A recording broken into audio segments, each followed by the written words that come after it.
at a time. People got to understand, like, take that first step. That's all it is. Exactly. Buy that extra can. That's it. Put that extra can to the right instead of to the left. That's it. That's all it is. Exactly. Another thing that I've been trying to get into, and like currently I'm living in a townhouse, like some people might call it a row house. I don't have a yard currently or anything like that, but I got a plot in the community garden. So you get this plot and you can plant what you want in there. Then I'm also doing some sort of like vertical pots, and I got these grow bags from Amazon. They're the best. It's so awesome. You just take potatoes, cut them up into pieces. Yeah, stick them in the bag. They're growing right now. I can see the plants coming up. I'm also growing sunchokes, which is also called Jerusalem artichokes. See, plants are so easy. It's not funny. They again, people think, oh, I have to have a green thumb. I have to know what I'm doing. That's not true. I mean, let me put it this way. We've all had onions or potatoes that we left in the cupboard too long, right? Yep. They start growing. They start rooting and the onions start sprouting. I got onions in my windowsill right now that are in just water to where they're sprouting. Yeah. You know what I mean? And I'm just going, eventually I'll just stick them in a bucket.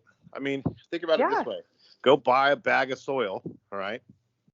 Literally, fold it in half, like a big 10-pound bag, 20-pound bag. Fold it in half, cut it down the middle, put one in a 5-gallon bucket, put the other one in a 5-gallon bucket. Take your onion and put it in the windowsill, like I said, and then stick it in that pot and watch how many onions you have. Exactly. And that's as easy as that. Yeah. Stick it outside and let it grow. That's what I have going on. Even my green onions, or like, I guess they could be chives or whatever. Like when you finish, I buy them from the grocery store. You just put the little bottoms, like with the little roots coming out. Throw those in your soil. People are saying right now, like, there's no excuse. People are like, well, I can't have a garden. Like, I live in an apartment or whatever. It's like, there's no excuse. People are saying you can even just cut open the bag of soil and grow out of the bag. That's what I'm referring to. I just say put it in a bucket because it's cleaner. It's just easier to deal with. Exactly. But even if you didn't have a bucket, like, sit that bag there and grow some shit. Like, it's okay. People are saying it's so Walmart, important. Go to Walmart, right, or some big, outlet store real quick, and go buy 4 of their biggest plastic tubs you can find. Yeah. Garbage cans. Poke some holes in the bottom. Fill them full of soil go to get some soil. Fill them full of soil. And the easiest way to germinate seeds is to basically get a paper towel and wet the paper towel. Put your seeds in the middle of the paper towel. Fold it in half. Put it in a plastic bag and put it in a drawer where it's dark. Go back 5 days later. I guarantee you they'll be sprouted. And you just stick them in the dirt. Yeah. Done. That's it. Done deal. And then put them outside. Right now, like here in North America, at least, it's like the season to get growing. Well, here in Canada. Oh, yeah. Here too. So. It's the time. So I watch that guy, Ice Age Farmer, sometimes, and he's been, really bringing out a lot of information to the people about all this. And he's literally stern right now. Like, there's no excuse to not be growing your own food by this point. And that's what he's saying. There's all these different ways. There's ways that don't take up a lot of space, that don't cost a lot of money. And he said, start with like high calorie yields. So things like the potatoes, and they're so easy to grow. Take your potatoes. You can even throw them in whole. You don't even need to cut them up. Throw some potatoes in there and you'll get a whole bunch more potatoes. I did that. And then I also went to our property where we have a piece of land, and I just dug up some areas and threw them in under the ground there. See if they'll grow there. I'm sure they will. It's worth it. And then in the community garden, I'll do tomatoes and green beans and things like that over there. Yeah. I mean, the best thing like that is I live on a kind of 88 acres. So we have a garden here, a farmhouse garden. So there's a main house. There's a main house. Mine's a barn house that's off from the main house. And behind the main house, we have a garden that we plant every year. Everybody helps. Everybody goes out there. And you can always go out there, plant whatever you want. And when it grows, there's always too much. And we're talking about a 30-foot by 40-foot rectangle. That's it. Yeah. And it feeds 1, 2, 3, 4, 6 households on this farm. Wow. And that's like fresh cucumbers, fresh squash, fresh watermelon, fresh tomatoes, fresh green peppers, fresh hot peppers, fresh corn. I mean, whatever you want. And this is when it's so important that we learn, like my grandmother knew how to preserve food. My Right. grandfather was a fisherman and she canned fish all the time. So they'd have fish throughout the Yes. year. She So canned, cherries and vegetables. She made pickles. Like we yeah, need to bring just back that art of learning how to preserve food because we've been so used to having such easy access to food. What if that's taken away? I It's love. not very long ago that our grandparents had to do that kind of stuff. Yeah, I love that reflection of like pickling everything. Yes. Like you can take, you know, 50 eggs from the grocery store and get a big, huge mason jar and literally fill it with vinegar. Here's the thing, like same thing with marinating. So if you marinate a steak, let's say, Yeah. I've found that you can do that a couple different ways. But if you want to do it for a long, long period of time and really age the meat as well, Hmm. you can take the marinade as long as it's liquid marinade and it covers it up completely and it's inside the liquid, it will not go bad. Really? Like as in not go bad, but Takes a lot longer, it, preserves it more. instead of saying, "Oh, I have to eat that the next day," I can eat it the next 2 weeks.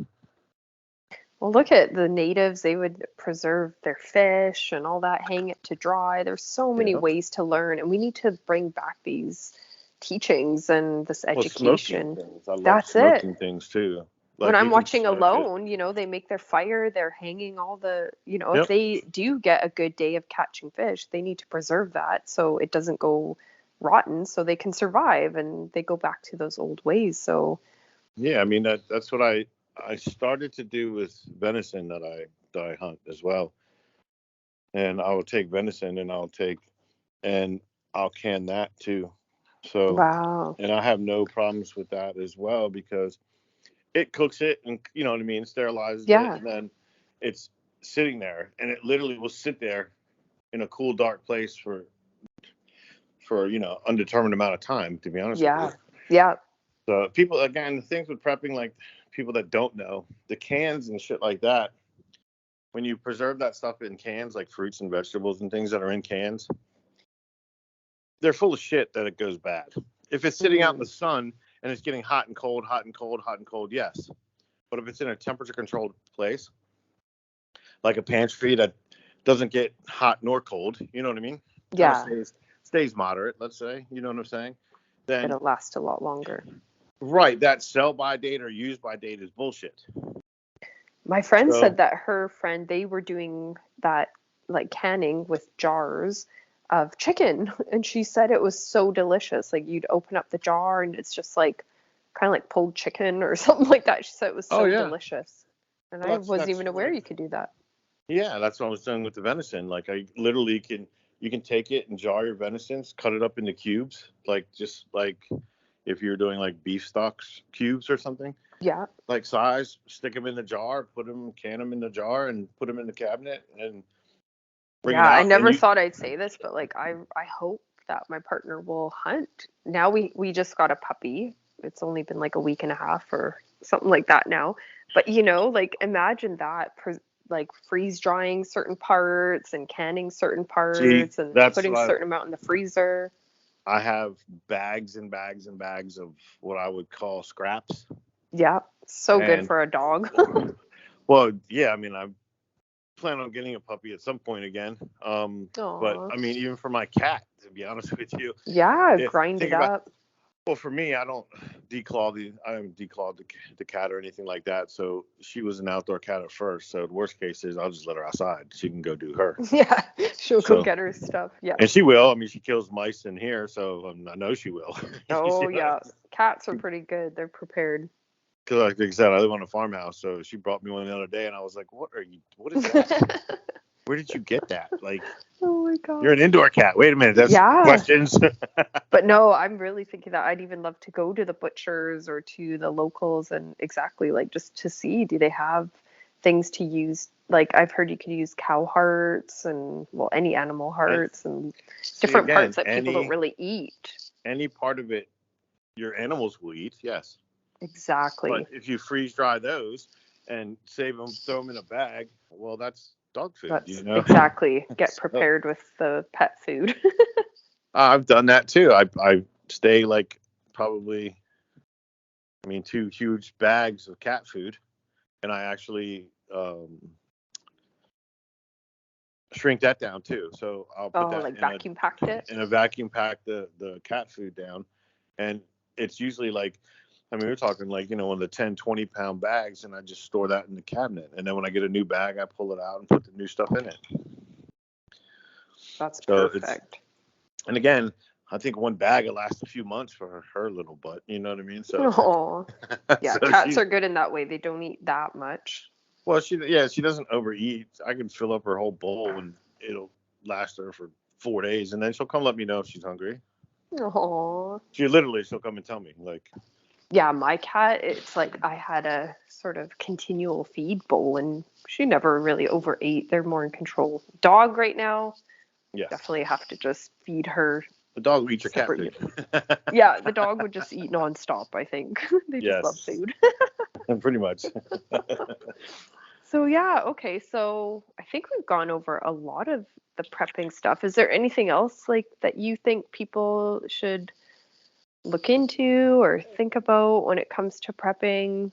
I would say just don't think of it as something that's daunting. Make it easy on yourself, because it is. It's just like anything else. Like, start small and then get into it gradually, and then you can start focusing on other aspects of it if you wish. Yeah. Because some things, just like learning anything new, you'll go into it and then you'll go into it and go on this direction or go down this rabbit hole about freeze drying or go down this rabbit hole about, and whatever guides you to do what you're doing or how you want to do it is what you should be doing.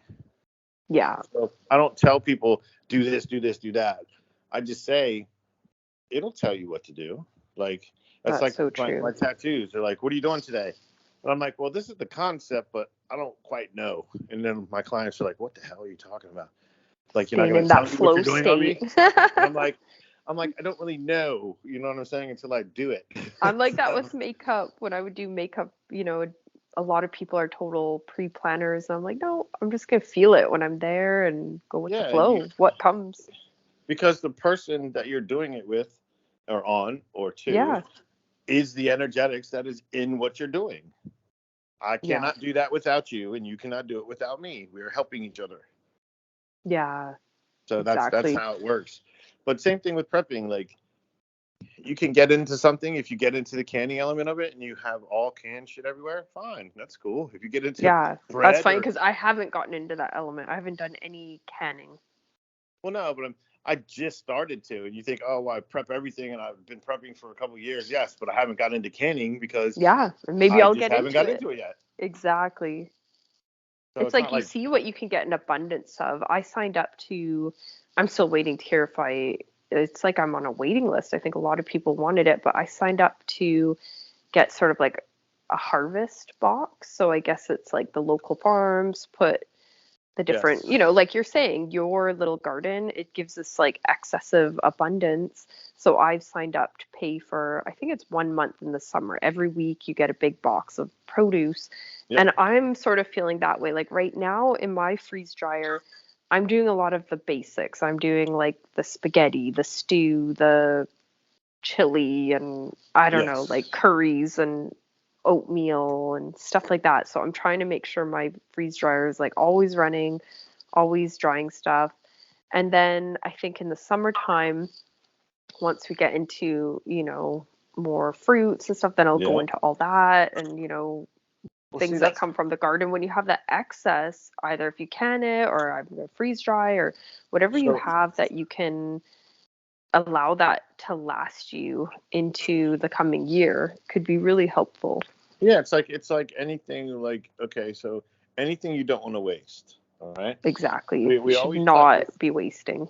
Correct. We always tend to go, okay, well, I'm going to get this, or like if you go into the grocery store and you shopping with your stomach instead of your eyes. You see what I'm saying? Oh, and you tend to be like, I'm hungry, so I'm going to buy all this shit.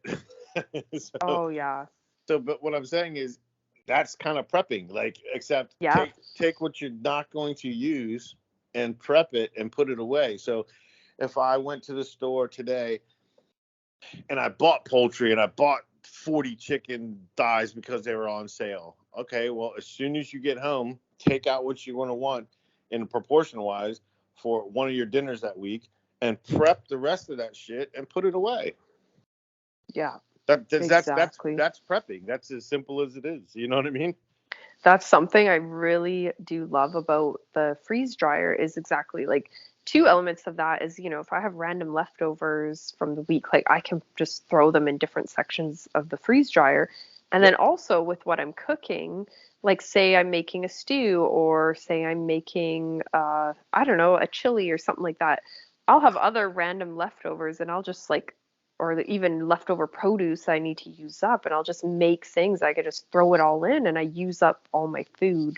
I'm really feeling with what's going on, humans are going to realize how wasteful we are with food, and that's so unnecessary too. I've always had an issue with that. It's really funny ever since I was a kid, and it's not about the money, it's about respect for Mother Earth, I feel. My mom was very wasteful and she Yeah, just that's throw kind stuff of in the like she would eat some bites off her plate and then just throw the whole thing in the garbage. She used to be embarrassed because at restaurants I'd asked to take my second half of my meal home, or they're just like, oh my gosh, I can't believe you do that. It's so embarrassing. And well, I'm like, I that's don't the believe in wasting food. I don't like it.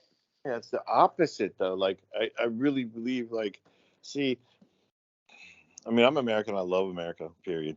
You know, Hmm. patriot through and through, without a doubt. I love the United States, but it's people are sad.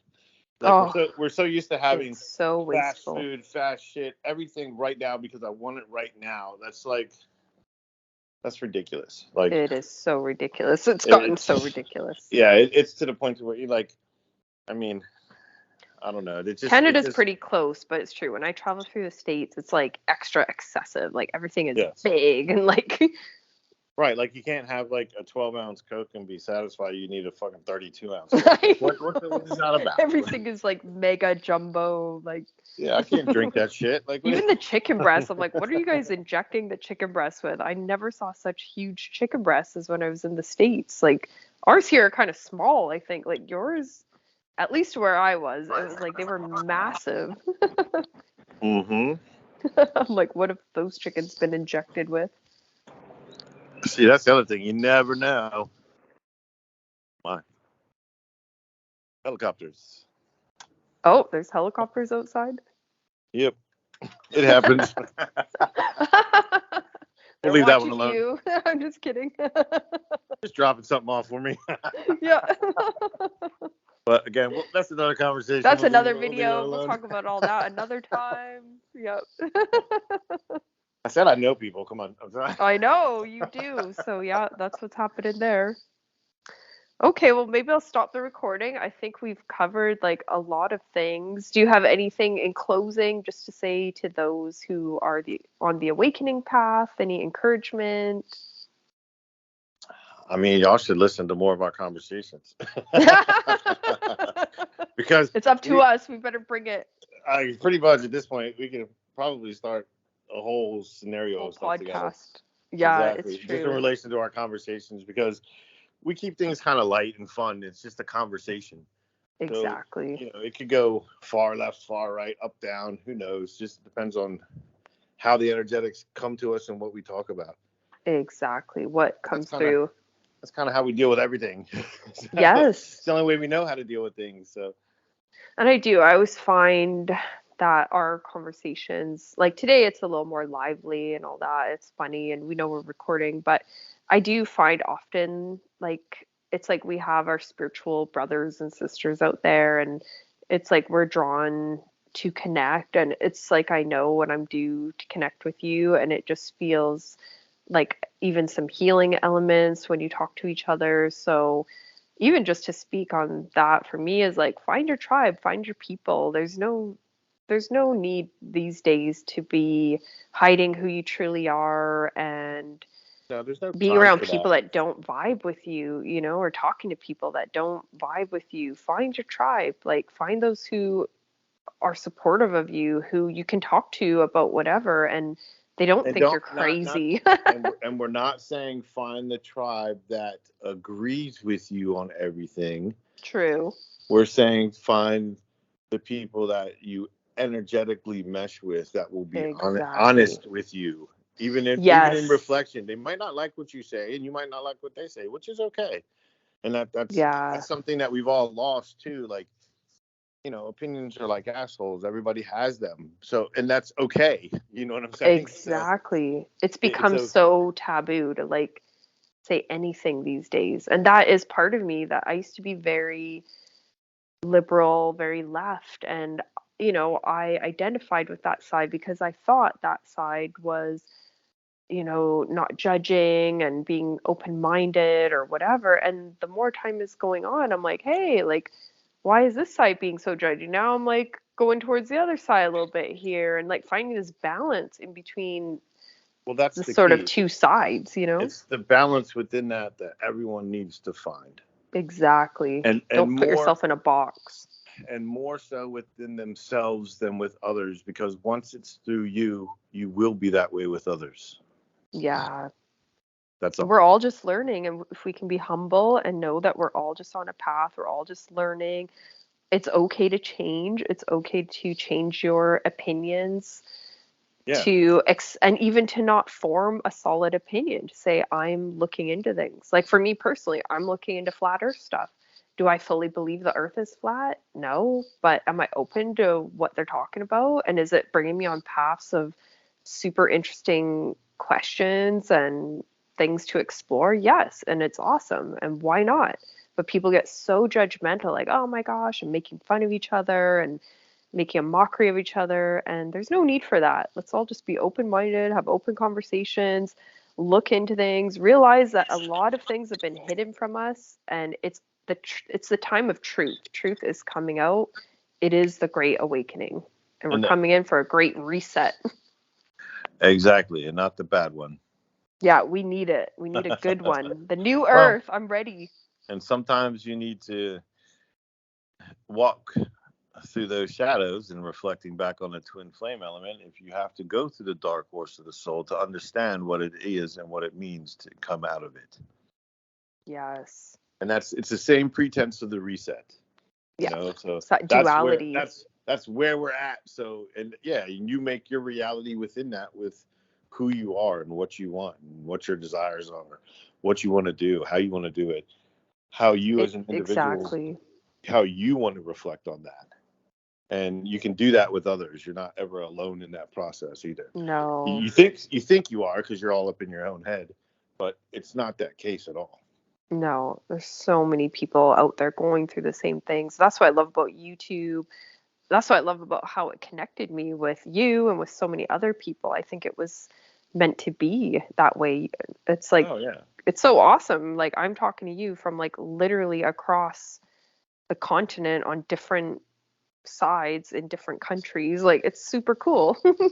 Exactly. And I'm sure we can do that and reflect with other people too. Exactly. It's so true. Okay, awesome. Well, nice to chat with you. Most definitely. And we will have to do this again soon. Yes, we will. Okay.